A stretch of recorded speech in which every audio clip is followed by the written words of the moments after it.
우리 성도들께서 지난 한 주간 동안 성경을 읽으시면서 최근에 누가복음을 읽으셨을 것 같습니다.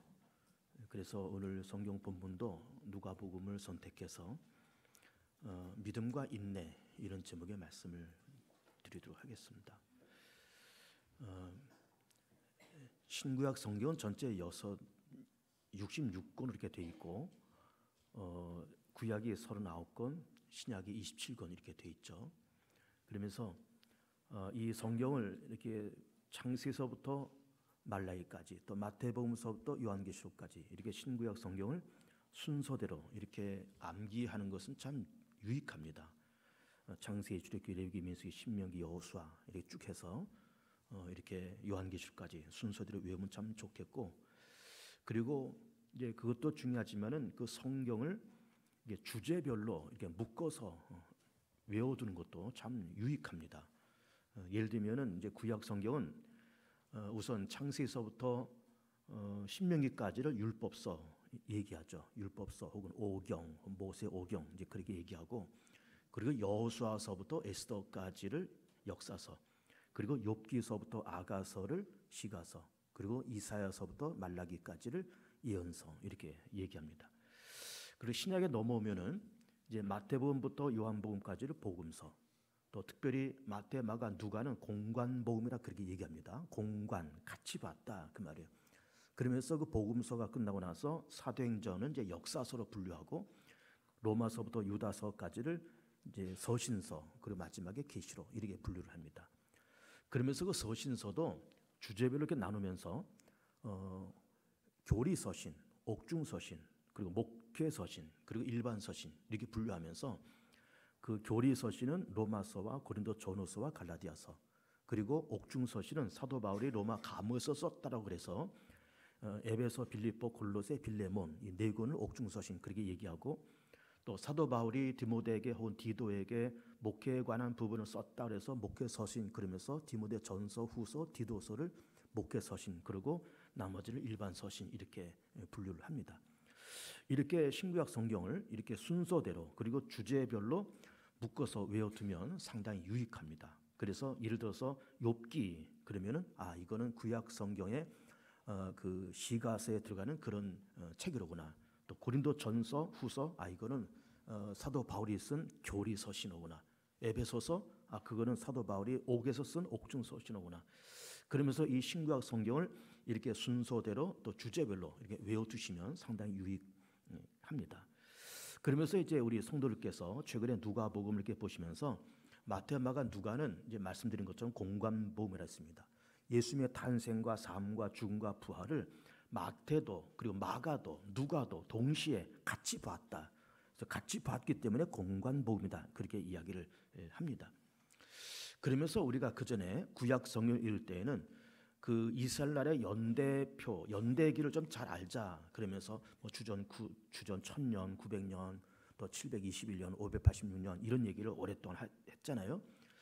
그러면서 신약에 넘어오면은 이제 예수님의 일대기와 또 예수님의 공생애를 또 이렇게 파악하는 것이 또 좋습니다. 그 예수님의 일대기는 이렇게 되죠. 우선 베들레헴 땅에서의 탄생, 그리고 애굽으로의 도피 생활, 그리고 올라오셔서 나사렛에서 아버지 요셉을 따라서 목수일을 하시다가, 그리고 30살 되어서 이제 공생애를 하시려고 출가를 하십니다. 그러면서 제일 먼저 요단강에 내려가셔서 세례를 받으시고, 그리고 광야에 들어가셔서 금식하시고, 또 내려오셔서 12 제자를 모으셔서 그때부터 본격적인 공생애를 그렇게 펼쳐 나가십니다. 그 공생애라고 하는 것은 그 사적인 생활이 아닌 그야말로 공적인 생활이다, 그런 얘기죠. 30살 되실 때까지는 아버지 요셉을 따라서 목수일을 하시고, 그러면서 그런 사적인 생활을 그렇게 하셨지만 이제는 완전히 공적으로 십자가에서 죽으시고 부활하시고 인류를 그 죄에서 건지시는 그 공적인 사역을 하셨다. 그래서 그 생애를 공생애다, 그렇게 얘기를 하는 겁니다. 그러면서 공생애 가운데서도 또 7가지 사역이 있다 이렇게 보면서, 우선은 예언 사역, 그 다음에 말씀 사역, 또 병자를 고치는 치유 사역, 귀신 내쫓는 축사 사역, 가난한 자를 먹여 입히는 공개 사역, 제자들 양육하는 양육과 훈련 사역, 그리고 마지막에 십자가에서 죽으심과 부활 사역, 이렇게 예수님의 공생애를 7가지로 그렇게 나눠 볼 수가 있는 겁니다. 그러면서 이제 우리가 신약 성경, 특별히 누가복음을 보면서 성경에 보면은 그 예표라고 하는 좀 낯선 단어가 몇 군데 그리 등장합니다. 사실은 우리가 일반적으로 사용하지 않는 그런 단어인데 성경에는 그 예표라고 하는 말이 몇 번 그렇게 등장을 해요. 예표란 말이 이런 겁니다. 미리 보여준다. 어떤 조짐을 보여주시고 그런 나중에는 실체를 이렇게 보여주십니다. 그러니까 그 예표와 실체의 결정적인 사건이 뭔가 하면은 제사와 십자가인 거예요. 그 십자가는 실체이지만 그 실체인 십자가를 보여주기 전에 먼저 예표를 여러 번 그렇게 보여주십니다. 그 예표가 뭔가 하면은 그 제사입니다. 죄는 사람이 짓지만은 짐승이들이 대신 죽잖아요. 양이 죽고 소가 죽고. 그러면서 사람 대신에 짐승이 죽는 그런 제사를 몇 천 년 동안 하나님께서 그 예표로 그렇게 보여주신 다음에 그 다음에 십자가를 딱 보여주시면서 사람의 죄를 졌지만은 하나님의 아들 예수께서 우리의 죄를 대신 짊어지고 죽으셨다라고 하는 그 예수님의 십자가를 실체를 이제 그렇게 보여주는 거죠. 그러면서 실체와 예표, 예표와 실체 이 두 가지가 시차를 두면서 미리 예표를 많이 보여주시고 그 다음에 실체라고 하는 예수님의 십자가를 보여주시고 있는 걸 이제 볼 수가 있습니다. 그리고 또 한 가지 예표와 실체의 또 다른 것은 뭔가 하면은 우리는 그 시간을 이렇게 보고 있는 겁니다. 우리가 세상을 떠나서 죽은 다음에 그 다음에 하나님의 심판이 있고 그 다음에 천국이 있고 지옥이 있고 이런 우리 개인적인 시간이 있는가 하면은 또 공통적으로 세 개의 시간은 하나님의 창조의 때가 있으면은 종말의 때가 있고 또 예수님께서 부활 승천하셔서 하나님 보좌 우편에 앉아 계시다가 그리고 세상을 심판하시러 또 이 땅에 내려오시는 그 날을 우리는 종말의 때라고 그렇게 보고 있고 그 종말의 때 예수님께서 이 땅에 재림하시면서 세상을 다 유황불로 멸망시키시고 새 하늘과 새 땅을 만드실 그때를 우리는 다 그렇게 소망을 하고 있는 겁니다. 그러면서 우리 개인의 삶도 죽음을 넘어서 영혼의 삶이 존재하고 이 세상의 시간도 창조의 때가 있으면 멸망의 때가 있고 그 멸망의 때는 재림하시는 예수님의 그 시간 속에서 이 세상에 다 심판받고 다시 새 하늘과 새 땅이 펼쳐진다라고 하는 그런 비전과 그런 소망을 우리는 다 그렇게 갖고 있는 겁니다. 그런데 그렇게 종말이 오고 예수님의 재림의 때 이 세상이 그때는 천지의 지변도 일어나고 믿는 자들이 핍박당하고 그러면서 어려움을 당하는 그 종말의 때를 예수께서 다 심판하시고 그리고 믿는 자를 구원하시면서 새 하늘과 새 땅을 만든다고 하는 그런 비전을 우리가 다 그렇게 갖고 있지만 그 종말의 때를 그냥 말씀하시는 것만이 아니라 그 때를 예표하는 사건도 성경에 기록이 되어 있던 거예요. 조금 전에 말씀드린 것처럼 제사가 예표고 예수님의 십자가가 실체라 그런다 그러면은 이 세상의 종말이 실체라 그러면은 그 실체를 보여주는 어떤 예표의 사건도 성경에 그렇게 나와 있는 겁니다. 그 예표의 사건이 뭔가 하면은 예루살렘의 멸망 사건이에요. 예수님께서 십자가에서 죽으시고 부활하셨던 때를 대략 한 추후 30년쯤 이렇게 잡습니다. 그러고 나서 한 40년쯤 지나서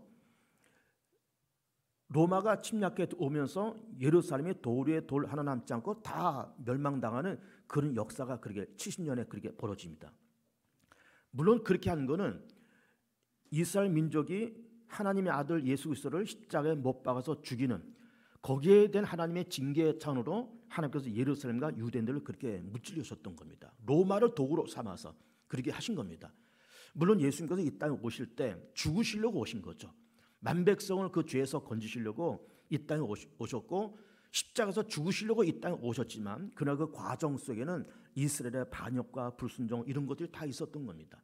거기에 따른 하나님의 징계의 차원으로 예루살렘과 유대인들을 그렇게 멸망시키면서 결국 예수님의 부활 승천 이후에 40년 이후에 로마가 침략해 오면서 예루살렘이 다 그렇게 무너집니다. 그 무너져서 예루살렘에 살던 사람들은 그 유대인들은 뿔뿔이 세상 속으로 흩어지면서 그 유대 사회 안에 혹은 바깥으로 이렇게 흩어져 살면서 나라 없이 이곳 저곳을 유리방황하면서 1948년에 가나안 땅을 점령을 하고 거기서 나라가 독립을 합니다.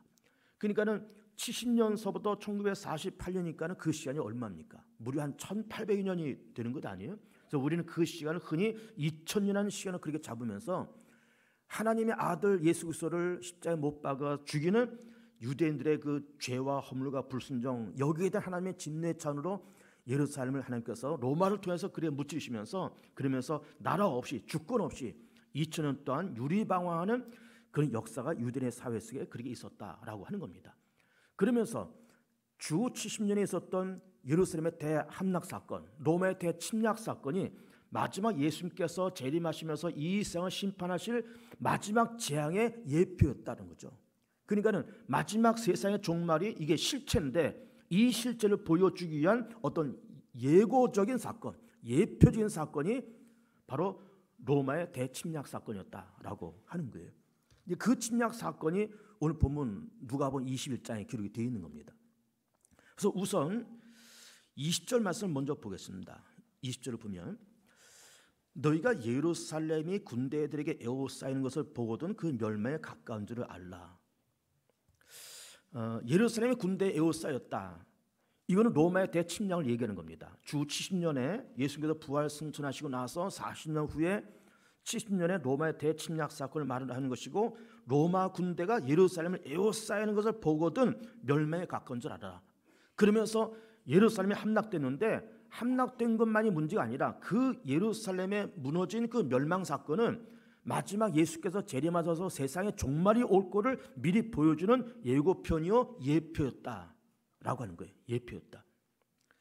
그러면서 그런 때에 전쟁도 일어나고 천재지변도 일어나고 전염병도 일어나고 믿는 자들이 핍박받고 어려움을 만날 때에 누가 구원을 받는다고 말씀하시는 거 있는가 하면은 19절을 보면은 그런 때에 너희의 인내로 너희 영혼을 얻으리라 이렇게 말씀하고 있습니다. 인내가 되면 인내하면 너희 영혼을 얻는다. 그럼 여기 영혼을 얻는다라고 이렇게 표현하고 있지만 이 말을 우리가 현실적으로 놓고 본다 그러면은 구원을 얻으리라 그 말이에요. 근데 그 구원이 어떻게 오는가 하면은 너희 인내로 구원을 받는다 이런 말씀을 하시고 있는 겁니다. 인내로. 근데 우리는 이 인내라는 게 말을 보면서 인내란 말은 우리가 잘 알잖아요. 참고 견디는 것을 인내라 그랬잖아요. 그러면 예수님께서 재림하실 때 그리고 또 로마가 대침략 사건 때 그 혼란의 때 종말의 때에 영혼을 구원받으려고 그러면 인내가 필요하다 그 말이에요. 근데 사실은 이 말이 인내라고 하는 말이 그렇게 어려운 말은 아니지만은 왜 여기서 인내라는 말을 썼을까라는 것이 의심스러운 겁니다. 그냥 믿음으로 살면 구원받으리라. 기도하고 있으면 구원을 받으리라. 그리고 혹은 또 하나님 앞에 순종하고 그렇게 살면은 네 영혼이 구원받으리라. 그렇게 좀 쉽게 말씀하셨으면 좋을 텐데 인내하면 구원을 받는다 이렇게 말씀하고 있어요. 인내가 구원이다 이런 말씀을 하시고 있는 겁니다. 그럼 왜 여기서 굳이 인내라는 말씀을 썼을까? 이걸 좀 보고자 하는 거예요. 왜 인내를 썼을까?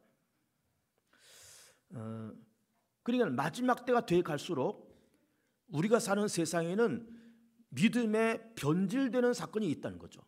믿음이 변질되거나 믿음이 쇠하여 가거나 믿음이 떨어지거나 아니면은 믿음이 변질되거나 그러면서 참고 견디는 믿음이 있을 때 영혼이 구원받는다 이런 말씀을 하고 있는 겁니다. 마지막 때가 되면은 변질되는 일들과 쇠하는 일들과 배역하는 일들과 떠나는 믿음이 있을 텐데 끝까지 그 믿음을 참고 견딜 때 영혼이 구원받는다 이런 말씀을 하시고 있는 거예요. 그러면은 기독교 복음의 본질은 뭘까? 이런 것이 기독교의 복음일 겁니다. 자, 우리는 전능하신 하나님을 믿고 있습니다. 유일하신 하나님을 믿고 있습니다. 창조주입니다. 전능하신 분입니다.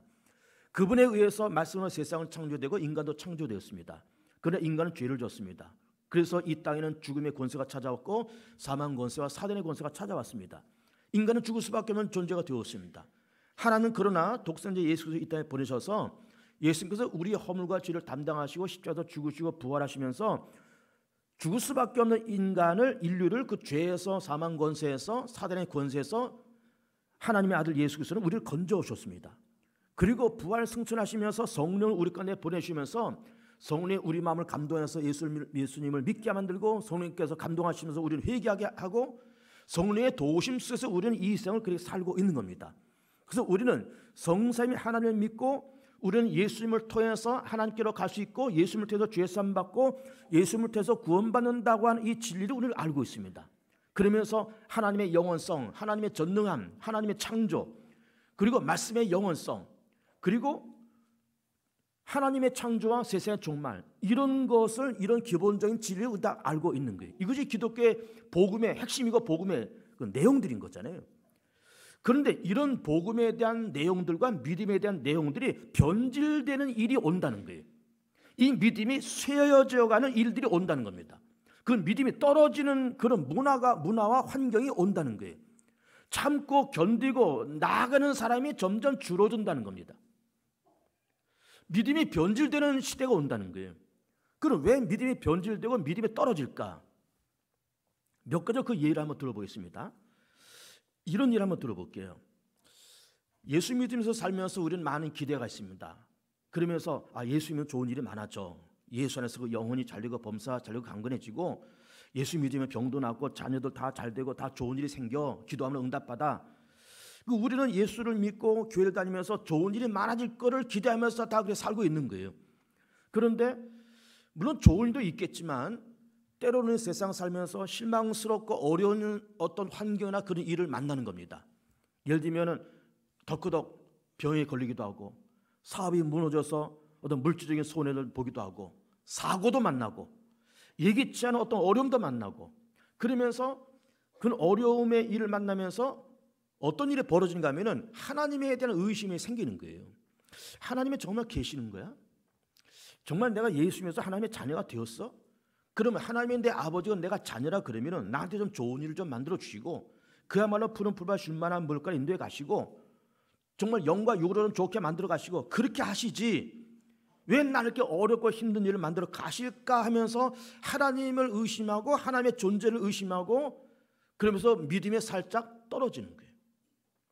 살짝 떨어집니다.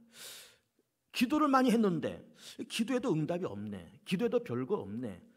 예수를 열심히 믿고 교회를 열심히 다니고 헌금 드리고 11조 드리고 주일 성수하고 그러면서 하나님 앞에 그렇게 살아왔는데 좋은 일이 이게 안 생기거나 어려운 일이 생기면은 믿음에 대해서 회의가 드는 거예요. 믿어도 별것 없다. 예배드려도 별것 없다. 박스기도를 제가 여러 번 말씀드렸잖아요. 내가 하나님 앞에 드릴 기도를 A4 용지에다 써가지고 이거를 매일매일 하루에 한 번, 두 번 하라고 말씀드렸잖아요. 그럼 박스기도를 1년하고 2년하고 3년 이렇게 해오면서, 그러면서 이 박스기도의 내용이 기도 제목이 20가지가 있었으면은 이 하나씩 응답되면서 이게 하나씩 지워가는 재미가 좀 있어야 되는 것 아닙니까? 응답됐다, 1번 응답됐다, 1번 지우고, 2번 응답됐다, 2번 지우고, 그러면서 응답되는 재미가 있었으면 좋을 텐데 응답이 없거나 안 되거나 지체되거나, 그러면 믿음이 서서히 떨어지는 거예요. 기도해도 별것 없네. 예수 믿어도 별것 없어. 하나님이 계시는 거야? 내가 지금 하나님의 아들이야? 하나님이 정말 내 아버지야? 아버지가 계시면 날 왜 이렇게 어렵게 만들어? 그러면서 믿음의 회의가 들면서, 그러면서 믿음이 변질 내지는 회의가 드는 거예요. 회의가 됩니다. 그리고 반대로 두 번째로는 너무 잘 돼도 믿음의 회의가 됩니다. 신앙생활 잘 안 하거든요. 기도 별로 안 하거든요. 그런데 일이 잘 되는 거예요. 사업이 잘 됩니다. 돈도 잘 벌려요. 병 들거나 사고 나는 것도 없습니다. 아이들도 잘 됩니다. 뭐 대학 턱턱 들어가고 취직 턱턱 되고 뭐 짝들 만나서 결혼하고 아무 문제가 없는 겁니다. 그러면서 무슨 생각이 드는가 하면은 기도 안 해도 좋은 일이 생기는 거로구나. 예수를 열심히 안 믿어도 잘 되는 거로구나 하면서 잘 되는 환경 속에서도 믿음이 서서히 떨어지는 거예요. 예배드리는 횟수도 점점 줄어들고, 그전에는 꼬박꼬박 주일 성수하면서 한 달에 넉 주면 4번, 5주면 5번 예배드리고, 새벽에도 나가서 기도하고 수요일도 나가서 기도하고, 어떤 직분을 주시면 그 직분을 충성되게 감당하고, 그러다가 모든 것이 다 잘 되니까 믿음이 서서히 식고 하나님을 잊어버리고 예배도 잊어버리고 교회도 잊어버리고 기도하는 것도 잊어버리는 거예요. 서서히 잊어버리는 거예요. 왜? 세상이 좋으니까. 이제는 시간도 넉넉하고 물질도 넉넉하고 아무 걱정 의심 없으니까. 그러니까는 믿음의 회의가 되는 것은 아니지만 믿음의 절박성이 없어지는 거예요. 기도의 절박성이 없어지는 거예요. 예배의 간절한 목마름이 없는 거예요. 그러면서 그냥 뭐 다 좋을 대로 가니까는 기도도 이제 안 하고 예배도 안 드리고 서서히 교회도 멀어지면서 믿음 다 까먹는 거예요. 다 까먹습니다. 세 번째로는 어떻게 믿음의 변질이 오는가 하면은 이성적인 생각을 하는 거예요. 과학적인 생각과 이성적인 생각과 합리적인 생각을 가지고 성경을 들여다보기 시작하는 거예요. 그러면서 뭘 의심하는가 하면 하나님의 창조에 대해서 의심을 하는 겁니다. 어떻게 말씀으로 세상을 창조하실까? 어떻게 홍해가 막 갈라질까? 어떻게 그 바다 밑에 있는 그 진창이 마른 땅으로 변할 수 있을까? 어떻게 물고기 2마리 떡 5개로 5천 명을 먹일 수 있을까? 어떻게 만나가 매일매일 그렇게 쏟아질 수 있을까? 그러면서 성경에 나오는 모든 현상들을 의심하기 시작하는 겁니다. 과학적인 시선으로 이성적인 판단으로 들여다보니까는 이게 맞지를 않는 게, 내 생각과 내 판단과 내 기준이 이것이 맞지 않는 겁니다. 그러니까는 성경 말씀과 하나님의 여러 가지 이적들에 대해서 회의가 생기고 자기의 과학적이고 자기의 이성적인 판단에 성경을 의심하기 시작하는 거예요. 이거 과연 이게 맞는 얘기야? 예수님께서 물리를 걸으셨다는 것이 이게 맞는 얘기야? 안진을 일으켰다는 것이 맞는 얘기야? 소경의 눈을 떴다는 것이 맞는 얘기야? 부활이라는 것이 정말 맞는 얘기야? 말씀으로 창조했다는 것이 정말 맞는 얘기야? 그러면서 하나님의 말씀에 대해서 서서히 회의가 들기 시작하는 거예요. 그 다음에 네 번째로는 더 중요한 거는 하나님의 말씀과 모든 사건들을, 이 세상에 펼쳐지는 모든 사건들을 합리화시키면서 생각을 하는 겁니다. 자기 합리화시키는 거예요.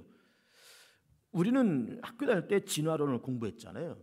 뭐 이렇게 바다에서 뭐가 올라와서 이것이 이제는 호흡을 하고 다리가 생기고 그리고 팔이 생기고 그러면서 원숭이가 만들어지고 그 원숭이가 사람이 되고, 이런 진화론을 우리는 공부하면서 그러면서 창조론과 진화론을 적당히 이게 섞는 거예요. 그러면서 창조론적 진화론 혹은 진화론적 창조론, 그러면서 창조와 진화를 적당히 섞어서 합리화시키는 거예요. 편안하게 생각하는 거죠. 아, 창조도 맞고 진화도 맞고, 그리고 적당하게 모든 것을 합리적으로 생각을 하는 겁니다. 뿐만 아니라 우리는 신앙생활하면서 주일 성수도 하고 11조 생활도 하고 다 그런 세상을 살아가는 거예요. 그러면서 그렇게 살아왔지만 거기에 대해서도 점차 합리화시키는 겁니다. 주일 성수 그 매주 그렇게 교회 나갈 필요 있어? 아, 적당히 시간 날 때 가지. 그걸 꼬박꼬박 한 달에 4번 5번 꼬박꼬박 그렇게 나가고 새벽기도 나가고 수요기도 나가고 꼭 그렇게 해야 돼. 그렇게 유난스럽게 예수 믿어야 돼. 그러면서 주일 성수도 그냥 우리가 하나님 잊지 않을 만큼 교회하고 관계성을 끊지 않을 만큼 도주에 한 번 정도 잊어먹을 만할 때 한 번 쓱 가서 예배 드리고 그리고 기도하고 그러고 오면 되는 거지 하면서 주일 성수에 대한 개념도 자기 합리화시키는 거예요. 아니면 한가할 때 가면 되지 뭐. 굳이 그렇게 매주 갈 필요 있어? 11조에 대한 것도 하나님께서 말라기에서 너의 소득의 10분은 내 것이 내 것을 도둑질하지 말아라 그렇게 말씀하셨는데, 그거는 그때 말라기 시대에 예루살렘에서 포로되어 돌아와서 예루살렘 건축할 때 재정이 부족하니까는 다 11조 걷어서 다 예루살렘 성전을 지은 거야. 그럼 그때 상황이야. 지금 상황과는 달라. 그러면서 11조도 자기 합리화시키는 거예요. 이거는 그때 상황이고 지금 상황은 안 맞는다고 생각하면서 합리화시키는 거예요. 모든 걸 다 합리화시키는 겁니다. 여러분, 이혼에 대한 것도 그렇습니다. 이혼도 하나님은 그렇게 말씀하셨잖아요. 하나님께서 짝지으신 것을 사람이 나누지 말지니라. 그럼 이것이 말씀인데 우리는 이것을 합리화시키면서 또 어떻게 생각하는가 하면은 무슨 하나님 그렇게 말씀하셨을지라도 지금 이혼이 다 대세야, 대세. 10가정 결혼하면 5가정 이혼해. 저 집도 이혼하고 저 집도 이혼하고, 심지어 요즘 이혼뿐만 아니라 무슨 별거도 얘기하고 조론도 얘기하고 별거 다 얘기한대요 요즘은. 그러면서 요즘 이혼이 대세인데 그러면서 이혼에 대해서도 합리화시키는 거예요. 합리화시키는 겁니다. 이것이 이혼이 우리의 문화고 이것이 트렌드인데 나만 하나 저 집도 하고 저기도 했는데 10가정까지 5가정 다 그런 가정들인데, 그러면서 우리는 이혼을 그것이 문화라고 생각하면서 이거 서서히 합리화시키는 겁니다. 합리화시키는 거예요. 그리고 또 한 가지 문제가 뭐가 있는가 하면은 동성애 문제입니다. 동성애. 우리나라가 지금 최근에 국회에서 무슨 법을 만들고 있는가 하면은 NAP라는 법을 만들고 있습니다. 그것이 뭔가 하면은 국가인권조례예요. 국가인권조례. 그렇게 하면서 성평등과 차별금지법을 지금 만들고 있는 겁니다. 여러분, 양성평등과 성평등은 말이 비슷하지만 그 의미는 다른 겁니다. 양성평등이라는 말이 뭔가 하면 이런 겁니다. 여자와 남자는 동일한 인격과 동일한 권리를 갖고 있다는 거예요. 그건 맞는 겁니다. 양성평등이라는 말은 맞지만 성평등이라는 말은 틀린 말이에요. 성평등이라는 말이 이런 겁니다. 여러분, 참 죄송한 얘기지만은 성이라고 하는 거는 이성 간의 결합이 성이잖아요. 그런데 남자와 남자 간의 성도 그것도 하나의 정당한 권리로 인정을 해주자는 거예요. 여자와 여자 간의 성관계도 이것도 정당한 성의 권리로 인정을 해주자는 겁니다. 이게 성평등이에요. 근데 이거를 대한민국 정부에서 법으로 만들려고 그러고 있는 거예요. 차별금지법을 만들면서 차별금지법이 뭔가 하면은 자, 여자가 여자를 좋아하고 여자가 여자와 결혼하고 여자와 여자가 성관계를 하고 남자가 남자를 좋아하고 같이 성관계를 하고 같이 결혼하는 것은 그 사람이 태어나면서부터 그런 취향과 그런 성품을 갖고 태어났기 때문에 그 사람의 인권이고 그 사람의 자유니까는 이걸 차별하지 말자. 그 인권을 무시하지 말자라고 하는 것이 차별금지법입니다. 그런 조항을 NAP라고 해가지고 지금 국회에서 만들고 있는데 우리 대한민국에서 장로회총회에서 103회 총회에서 그 국회에서 만드는 그 독소 조항을 이걸 삭제해달라고 지금 서명 운동을 하고 있고 여러분 들어오시면서 보셨고 나가면서도 2층 로비에서 그 NAP 국가인권조례 성평등과 차별금지법의 독소 조항을 우리 대한민국 장로회 통합적 교단은 반대한다라는 서명을 해주시길 부탁을 드려요. 그런데 여러분 동성애 얘기를 좀 꺼내보면 이런 겁니다. 동성애를 하는 사람들이 이런 얘기를 하고 있는 겁니다. 우리는 내가 남자인데 태어날 때부터 나는 남자를 좋아하는 그런 성품으로 태어났다는 거예요. 여자가 태어나면서 나는 여자를 좋아하는 성품으로 태어났다는 겁니다. 그러니까 내 인권을 존중해주고 그렇게 사는 사람의 인권과 자유를 보장하고 이거를 인정해달라는 거예요. 이게 성평등법이고 이것이 차별금지법의 그런 내용들인 겁니다. 그런데 그건 뭘 얘기하는 걸까요? 하나님은 그걸 금했는데 그는 가증한 것이고 그걸 금했는데 태어나면서부터 저 사람은 그런 성품을 가지고 태어났으니까 그걸 인정해 주자고 하는 거는 다 합리화시키는 거예요. 다 합리화시키는 겁니다. 하나님이 아니라면 아닌 거지. 하나님이 맞다 그러면 맞는 것이고 하나님이 아니라면 아닌 건데 이걸 자꾸 시대가 그렇다, 문화가 그렇다, 인권과 자유라고 하는 거를 포장하면서 이거를 인정해 주자. 이거는 인권이고 자유다 하면서 인정해 주자라고 하는 거지만은 아닌 거는 아닌 겁니다, 여러분.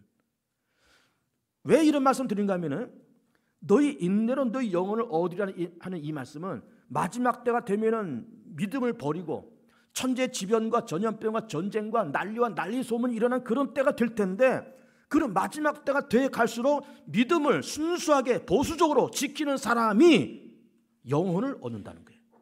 그 사람이 구원을 받는다는 겁니다. 세상이 어떻건 문화가 어떻건 트렌드가 어떻건 그런 풍조가 어떻건 하나님의 말씀 속에서 그러면 그런 것이고 아니면 아니라는 보수적이고 원칙적인 것을 버리지 않는 순수한 믿음을 소유한 그 사람이 구원을 얻는다라고 하는 겁니다. 우리 교우들이 아시다시피 우리 아이가 미국에서 공부를 하고 있어요. 신학 공부하고 있는데 그래서 저한테 가끔 전화를 하면서 미국 교회 상황과 미국의 신학교 상황을 저한테 가끔씩 얘기를 해줍니다. 그래서 얘가 무슨 얘기 하는가 하면은 미국도 벌써 1990년대에 들어서면서 목사 지망생이 급격하게 줄었다는 거예요. 목사 지망생. 그 목사 지망생이 줄었다는 거는 신학교 신학생이 점점 줄어든다는 거예요. 90년대부터. 우리나라는 이미 2000년대 들어서서 우리 한국 교회도 한국의 신학교도 신학생이 점점 줄어들고 있습니다. 그러면서 우리 통합적 교단의 신학교가 전국에 7개가 있는데 그 7개 가운데서 광나라에 있는 장로회 신학대학과 광주에 있는 서울장신 이 두 학교만 빼고 나머지 5개 지방신학대학들은 지금 전부 다 미달입니다. 다 미달이에요. 미달이어서 신학교에서 교수 월급도 못 줍니다. 지금 교수 월급도 못 줘요. 그런 때가 됐어요. 우리나라 벌써 그렇게 됐습니다. 미국도 그런 때가 됐는데 그러면서 얘가 하는 말이 지금 신학생들이 점점 줄면서 신학교가 점점 이렇게 약해져가고 있는데 놀라운 것은 보수적인 신학교들은 그래도 건재하다는 거예요. 보수적인 이론과 보수적인 신학을 갖고 있는 그 교회들과 그런 신학교들은 줄지 않고 여전히 건강하게 서 있다는 거예요. 그건 뭘 얘기하는 걸까요? 세상의 문화가 그렇고 흐름이 그렇고 시대가 바뀌더라도 여전히 보수적인 생각과 세상의 모든 그런 상황 속에서도 변질되지 않고 쇠하지 않고 떠나지 않고 그 보수적인 믿음과 그 생각을 갖고 있는 그 사람이, 그 믿음이 구원을 받는다는 거예요. 그 믿음이. 그런 교회가 건강해 서 있고, 그런 신학교가 건강해 서 있고, 그런 사람이 시대와 문화를 탓하지 아니하고, 세상의 흐름이 그렇다고 하는 것을 탓하지 아니하고, 성경 말씀에 그렇다라면 그런 것이고, 아니라면 아니라고 하는 이런 보수적인 사고방식과 그런 믿음을 갖고 있는 사람이 구원을 받는다는 겁니다. 그런 차원에서 놓고 볼 때, 조금 전에 믿음이 변질되는 때가 온다는 말씀 드리면서, 변질된다, 쇠어져 간다, 떨어져 간다, 그리고 참고 견디는 믿음이 이게 되된다는 말씀 드리면서, 시대가 그렇든 문화가 그렇든지 간에 성경에서 그러면은 그런 것이고 아니라면 아닌 거예요. 끊임없이 변질되지 않는 믿음과, 끊임없이 쇠하지 않는 믿음과, 끊임없이 떨어지지 않는 믿음과, 끊임없이 참고 견디는 그런 믿음과 그런 색깔을 갖고 있는 그 사람이 시대와 타협하지 아니하고, 시대와 합리화시키지 아니하고, 시대와 적당히 합리화시키지 않는 그런 순수하고 고전적이고 보수적인 그런 믿음과 그런 색깔이 구원을 받는다는 겁니다. 이것이 바로 너희 인내로 너희 영혼이 구원을 받는다는 그런 말이고 그런 뜻인 겁니다.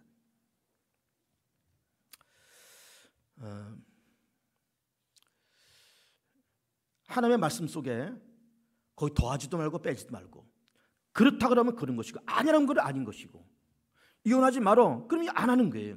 동성하지 말어 그럼 안 하는 겁니다. 내 하나님의 이름 망령되이 이끌지 말어 망령되이 이끌지 않는 겁니다. 안식을 기억 그날을 걸어가 지켜라면 그렇게 하는 겁니다.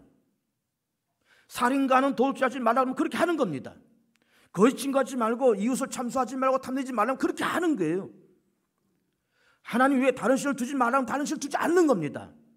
거기에 합리화나 세상의 문화가 그렇다고 그렇게 얘기하고 현대는 다 그런 세상이 아니라고 말하면서 적당히 이걸 합리화시키고 변질시키고 쇠하고 떨어지는 그런 믿음은 그게 옳은 믿음이 아니라는 거예요. 너희의 인내로 너희 영혼을 얻으라는 이 말씀은 마지막까지 순수하게 하나님이 그렇다면 그런 것이고 아니라면 아닌 것이고, 그런 흔들림 없는 믿음을 가지고 세상을 살아가시면서 마지막 때 어려운 때가 됐을지라도 마지막 끝까지 그 견고한 믿음을 유지하면서 영혼의 구원을 받는 복 있는 성도들 되시기를 축복합니다. 기도합니다.